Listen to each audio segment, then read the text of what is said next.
Hello guys, good evening sa lahat. Una sa lahat, magpasalamat pala ako, nasa 5.7k followers na tayo.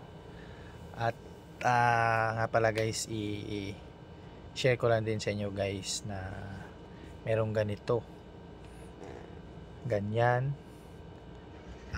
Sila po yung mga legit na scammer guys. Pag may mag-PPM sa inyo na ganyan, na kunwari nag-o-offer sila ng mga advertisement, tapos bibigyan ka ng $600 per video ay per week. Ano siya guys, scam yan. Kasi nangyayari na rin kasi sa akin yan guys nung ito pa yung page ko. Yan, yung page ko yan. So yan, monetize na yan na page. Tapos pinaghirapan ko yan, mga ilang taon ako nag-upload ng videos. Dahil lang sa mistake ko na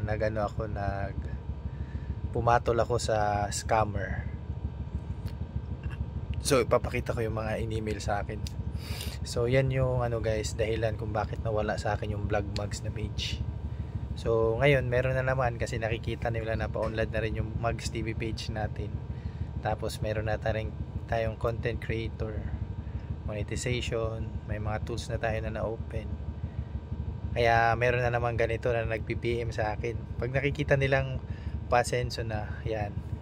So huwag kayong maniwala dyan guys kung mag-PM sa inyo yung mga yan. Kasi yan, scam. Bale, ang gagawin nila sa iyo guys, magsisend sila ng link sa email mo. Tapos pag na-open mo na yun, bibigyan ka nila instruction na ipapagawa nila sa iyo to para mapasukan nila ng ads yung videos mo, kunwari lang. Tapos hanggang sa hindi mo na malayan na nagawa mo na pala silang admin. So yun yung pag naging admin na sila ng page mo, i-kick out ka na nila. So yan yung baka kasi may mas scam pa sa inyo. Ayoko nang may mas scam pa dahil sa ganyan. Kaya shinare ko sa inyo guys.